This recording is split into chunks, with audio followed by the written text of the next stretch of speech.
2015 पासून 2025 पर्यंत का काम केलं नाही याचा जाब विचारायला आज आपण इथं आलेलो आहोत. जर पीएमआरडीने जर हा विषय जर लवकरात लवकर सोडवला नाही, भविष्यामध्ये चाकणची म्हणजे मी असं म्हणेन शिक्रापूर ते तळेगाव जेवढी 50 ते 60 गावं आहेत ती प्रत्येक गावं रस्त्यावर येतील. मग त्या दिवशी पीएमआरडीला नाही मुख्यमंत्र्याला सुद्धा त्या ठिकाणी यावं लागेल, यांनी त्याचा विचार करायचा आहे.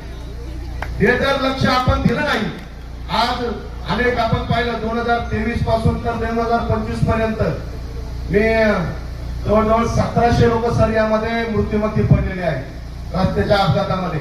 मला एक आठवतं, आता 2-3 महिन्यापूर्वी एका मुलाचा अपघात झाला खालुमऱ्यामध्ये. तो मुलगा कंपनीमध्ये परमनंट झाला, इंजिनियर होता. त्याचे वडील तो नाशिकचा. वडील त्यांनी सकाळी फोन केला, बाबा मी परमनंट झालेलो आहे आणि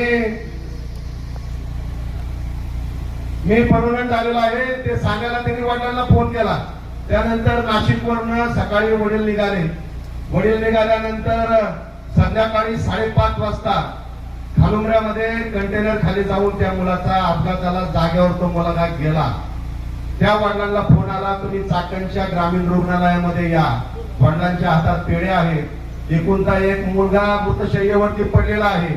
म्हणजे त्या मुलाचा फक्त अपघात होऊन ते एकटा तो गेला नाही, त्याच्या बरोबर असणारे त्याचे आई वडील, त्याच्या बहिणी, त्याचे भाऊ, या सगळ्यांचा जीव या प्रशासनाने घेतलेला आहे.